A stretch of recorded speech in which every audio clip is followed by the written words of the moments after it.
Hey everybody, Mr. G back at you again. This is video number 3 in our little mini series. In this one, we are going to cover measuring current. Again, we are using the Keysight Digital Multimeter 34460A. Again, this procedure can be used with any digital type multimeter. So, current is measured as it flows through something. So we're going to do a couple of different styles of measurement. The first one is going to be measuring the total current flowing into the circuit. So in order to do that, we must turn this into an ammeter. In order for this to measure current, we take our red probe and we put it into the bottom hole. There's I for current, unit is amps. Then we are going to take the black and we're going to put our black in the common like we normally do. Then we have to turn this into something that is going to measure DC current. For this particular meter, DC current is up here on the shift, so we shift and press DC current. And you'll see that we are now measuring a measurement of amps, and we are measuring it in DC, so DC current. So I have my power supply connected up to my circuit. If I want to measure the total current flowing in this circuit, what I must do is I must insert the meter before the circuit to measure that total current. So I will open up the circuit at this point here. So as the current is entering into the circuit, I am going to break the circuit. I will insert the ammeter. So red goes into red, the electricity goes up into the meter to be counted, and then it comes out of the meter and returns our circuit.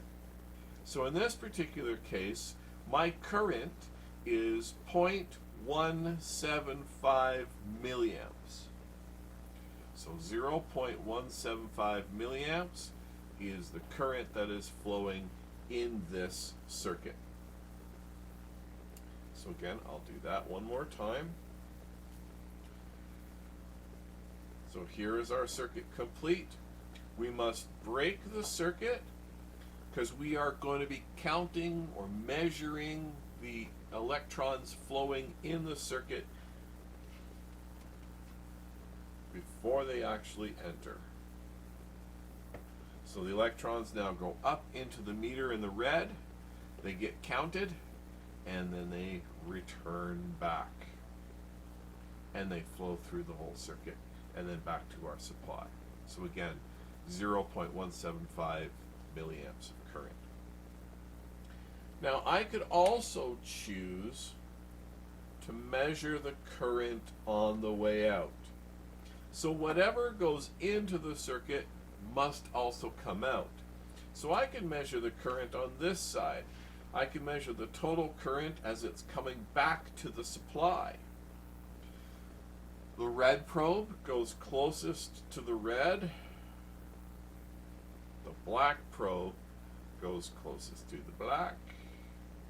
And now I'm measuring that same current as it's leaving my circuit.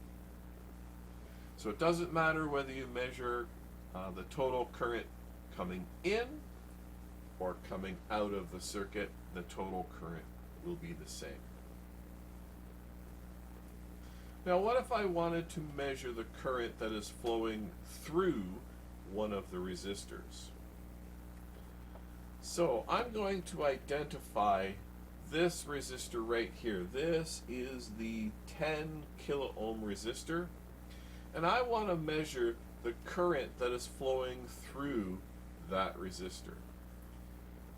So in order to do that, I must somehow get my meter into the circuit so that the electricity can actually leave the board, go up and get counted, and then come back. So there are two ways that I could do this. I could measure it on one side of the resistor, so I could pull this end out of the board. So I've broken the circuit at this point. I can now insert my meter where we broke the circuit.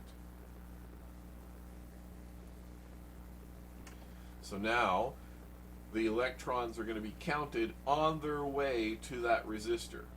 So I've got 116.9 microamps of current flowing through that resistor. So I'm basically measuring the current as it's coming into that resistor, or I can measure it as it's leaving the resistor. So I'm going to put this back. And as the current is leaving the resistor is over here. So I'm going to pull that in. So the current is going to leave the resistor, go up into the meter, get counted, and then return back to my circuit.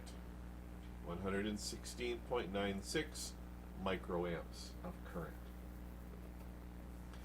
So each component, you can measure the current coming into the component or leaving the component. It is the same value. So current flows through something, and as current is flowing through something, you could measure it as it's going into the device, or you can measure it as it's coming out of the device, and you will get the same value. So let's do that one more time with the other resistor. So I'm just going to put my circuit back to its original condition. There you go. Let's try this resistor. So I can pull it out in the side that is coming in. I put the red probe from where I pulled it out. I put the black probe to where it's entering in the resistor. And I'm going to get 58.1 microamps in this resistor.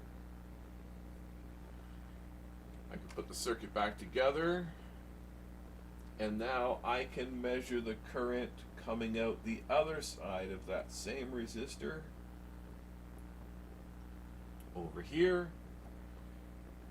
So I'm going to break the circuit. I'm going to insert the meter where I broke the circuit. So now the electrons, as they leave that resistor, will go up and get counted and then return on their flow. And again, we get 58.17 microamps of current. So that is how we are measuring current using our Keysight meter. And again, the difference where you put your red probe, the input must be where the current measurement is. So you'll see over on the side that it's measuring amps, current symbol. All of the other measurements that we did, resistance and voltage, this probe was up top where we have voltage and resistance measurements. I hope this helps. Till next time, take care.